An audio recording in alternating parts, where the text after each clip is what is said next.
এক বাটি অথবা 2 কাপ পরিমাণ টক দই একটি বড় বাটিতে নিয়ে হ্যান্ড বিটার দিয়ে দইটাকে ভালোভাবে ফেটিয়ে নিতে হবে।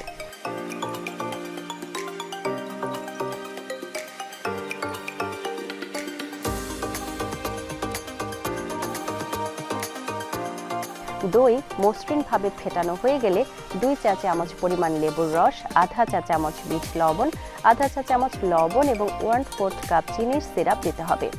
চিনিকে পানির সাথে জাল দিয়ে চিনির সিরাপ তৈরি করে নিতে হবে। সব উপকরণগুলো ভালোভাবে মেশানোর পর দিয়ে দিতে হবে আধা কাপ পানি আর আবারও ভালোভাবে মিশিয়ে নিতে হবে।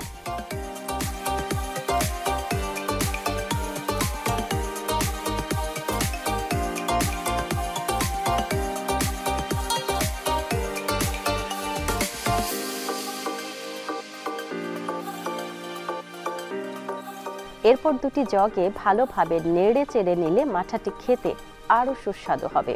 প্রস্তুত হয়ে গেল মজাদার মাঠা।